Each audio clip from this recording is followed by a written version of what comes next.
Hello everyone, कैसे हैं आप सब। एक बार पुनः शिव कोचिंग क्लासेस पर स्वागत है। उम्मीद करता हूं आप सब अच्छे होंगे, मस्त होंगे, बेहतर होंगे और आप सभी की पढ़ाई बेहतर चल रही होगी।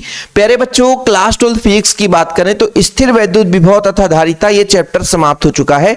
जिससे हमने चैप्टर 1 कंप्लीट किया था, उसका भी इंपॉर्टेंट क्वेश्चन दे दिया था बच्चों। ये चैप्टर 2 है। महत्वपूर्ण प्रश्न जितने भी है यहाँ पे मैं आपको दे रहा हूं। हाँ, इन प्रश्नों को आप लोगों को तैयार कर लेना है। जैसे मान लीजिए किसी दिन आप विद्यालय नहीं जा रहे हैं तो सुबह से बैठ जाइए 10 बजे से, बढ़िया अपना दिनचर्या बराबर रखिए। आप कोचिंग जा रहे हैं, आप ऑनलाइन क्लास ले रहे हैं, यूट्यूब पे पढ़ रहे हैं, वो बात अलग है। जैसे आप संडे के दिन मान लीजिए आपने विद्यालय नहीं गया या किसी दिन किसी कारण से नहीं गया तो 4 घंटे का शेड्यूल बना लीजिए।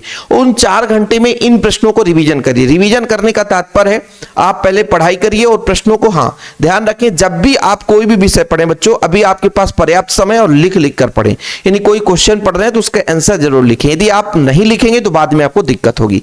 तो आज सारे प्रश्न तैयार कर लेना बच्चों। मात्र इन प्रश्नों को पढ़ना है। बोर्ड एग्जाम के हिसाब से मैं बता रहा हूं कि ये सारे इंपॉर्टेंट क्वेश्चन है। ठीक है, तो चलिए शुरू करते हैं। और जो बच्चे अभी तक हमारे व्हाट्सएप में नहीं जुड़े हैं, यानी नोट्स वगैरह नहीं लिए, तो नोट्स ले लेना बच्चों।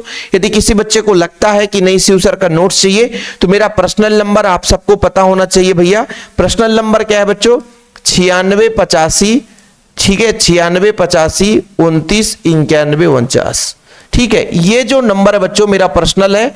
जब भी टाइम मिलता है मैं आपका कॉल रिसीव करता हूं, है ना। यदि मेरे पास टाइम नहीं है, वीडियो बना रहा हूं, कुछ काम कर रहा हूं, इसके अलावा। और जो नोट्स की प्राइस होते हैं मात्र 100 रुपए में ऐसे प्रॉपर नोट्स मिलेंगे बच्चों जिसमें आपको कोई दिक्कत नहीं होगी। एग्जाम में कितना लिखना है वो टॉपिक वाइज रहता है। चलिए शुरू करते हैं, आज के मुद्दे की बात करते हैं भाई, है ना। जो आप देखने आए हो उसे जरूर देख लें। चलिए, जो पहला प्रश्न है बच्चों, विद्युत विभव किसे कहते हैं, है ना। और दूसरा प्रश्न है विभवांतर किसे कहते हैं। देखिए बच्चों, विभव की परिभाषा, इसके अंतर्गत मान लीजिए जैसे आपका विभव का ऐसा ही मात्रक क्या होता है बच्चों, बताओ? वोल्ट होता है। विभव का मात्रक क्या होता है? वोल्ट होता है। तो जब आप विभव पढ़ो ना तो इसकी ये परिभाषा भी पढ़ो कि 1 वोल्ट किसे कहते हैं। 1 वोल्ट किसे कहते हैं, विभव के अंतर्गत ही आता है। 1 वोल्ट किसे कहते हैं।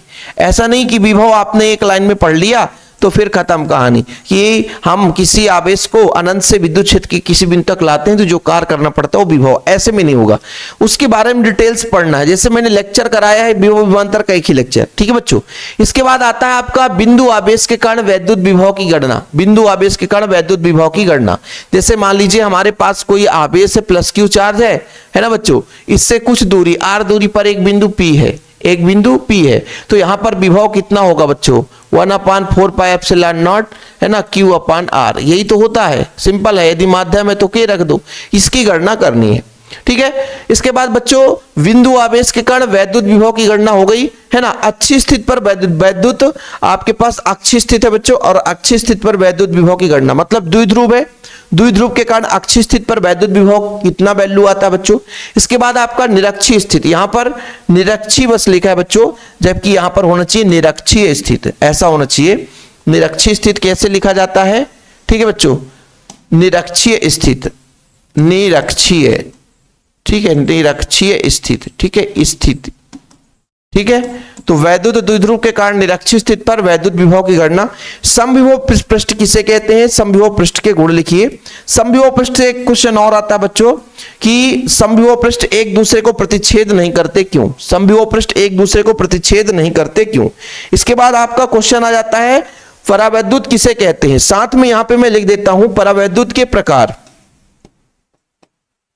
ध्रुवीय परावैद्युत और अध्रुवीय परावैद्युत। ठीक है बच्चों, परावैद्युत के प्रकार, ठीक है। और परावैद्युत के ध्रुवण से आप क्या समझते हैं बच्चों, ये आपका क्वेश्चन हो गया। ओके, चलिए इसके बाद हमारा जो अगला क्वेश्चन है, जो VVI क्वेश्चन है, सबसे महत्वपूर्ण है। ठीक है, ये बच्चों आपका हो गया संधारित्र किसे कहते हैं। समांतर प्लेट संधारित्र का व्यंजक ज्ञात कीजिए बच्चों। ठीक है, बहुत महत्वपूर्ण है। ठीक, इसके बाद आपका संधारित्रों के श्रेणी क्रम संयोजन की तुल्य धारिता ज्ञात कीजिए बच्चों। ठीक है, संधारित्रों के समांतर क्रम संयोजन की तुल्य धारिता किसे कहते हैं। संधारित्र में संचित ऊर्जा का सूत्र लिखिए। एक आध क्वेश्चन और देता हूं, इतने में काम नहीं चलने वाला है, थोड़ा सा 1 मिनट का आप हमको समय दीजिएगा। ठीक बच्चों, क्योंकि हम यहां पर एक क्वेश्चन देते हैं कि धारिता किसे कहते हैं, क्वेश्चन हम आपको दे रहे हैं बच्चों, धारिता किसे कहते हैं। क्वेश्चन नंबर 13 है आपका, धारिता किसे कहते हैं। ठीक है, धारिता किसे कहते हैं, धारिता किसे कहते हैं। ठीक है, गोलीय चालक की धारिता का व्यंजक, गोलीय चालक की धारिता का व्यंजक। एक चीज और मैं आपसे कहना चाहता हूं, मैं ये इंपॉर्टेंट क्वेश्चन दिया हूं। अब जैसे मान लीजिए आप पढ़ रहे हैं, थोड़ा समझने की बात करिए, नहीं कि मत स्क्रीनशॉट लेकर चले गए। देखो बच्चों, संधारित्र किसे कहते हैं, समांतर प्लेट संधारित्र का व्यंजक आपने पढ़ लिया। ठीक है सर, पढ़ लिया है ना। इसके बाद यदि क्वेश्चन ऐसे आ गया कि इसकी निर्भरता से क्वेश्चन पूछा जाता है, निर्भरता से ऑब्जेक्टिव क्वेश्चन पूछ देता है कि दो प्लेटों के बीच की दूरी बढ़ा दें तो क्या होगा, है ना। तो इस तरीके से क्वेश्चन यदि आ जाए तो फिर आप परेशान हो जाओगे। इसलिए थोड़ा सा डीप में पढ़ना है, नहीं कि आधा अधूरा पढ़ के चले जाओ, है ना। चलो, बाकी संचित ऊर्जा मतलब ये स्थितिज ऊर्जा की गणना करनी रहती है बच्चों। संचित ऊर्जा का मतलब होता है स्थितिज ऊर्जा की गणना करनी है। ठीक है, तो आपका लगभग इतना ही है बच्चों। श्रेणी क्रम, समांतर क्रम, संधारित्र का सिद्धांत। कभी कभी बच्चों जैसे संधारित्र किसे कहते हैं, इतना केवल क्वेश्चन पूछ देता है, केवल इतना क्वेश्चन पूछ देता है और आप लोग परेशान हो जाते हो। संधारित्र का सिद्धांत, संधारित्र का सिद्धांत लिखिए, 2 नंबर 1 नंबर, केवल इतना ही पूछ देता है संधारित्र का सिद्धांत। ठीक है, केवल इतना पूछ देगा, खत्म कहानी। ठीक है बच्चों,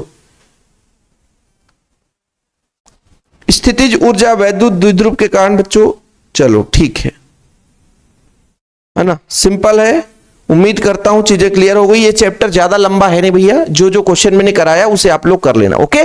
और आप लोगों को जो भी ऐसा लगे कि सर इस टॉपिक पर वीडियो चाहिए, हमें इंपॉर्टेंट ऑब्जेक्टिव चाहिए, इंपॉर्टेंट क्वेश्चन चाहिए, केवल क्वेश्चन आंसर चाहिए, तो उस पर भी हम आप लोगों के लिए हेल्प करते रहेंगे। हाँ बच्चों, आप लोगों से गुजारिश है कि प्रॉपर तैयारी के लिए प्रॉपर नोट्स आपके पास होना आवश्यक है, और जिसकी कास्ट मात्र 100 रुपए है, कोई भी बच्चा ले सकता है। 100 रुपए में आप 2 लोग पार्टी नहीं कर पाओगे, है ना। तो 100 रुपए बच्चों, बढ़िया नोट्स आपको मिलेगा, आप परेशान नहीं होंगे, बढ़िया तैयारी भी करेंगे, ओके। जिन बच्चों ने नोट्स लिया उनको पता होगा कि नोट्स में कितना डीप में समझाया गया है। ठीक है बच्चों, जय हिंद, वंदे मातरम।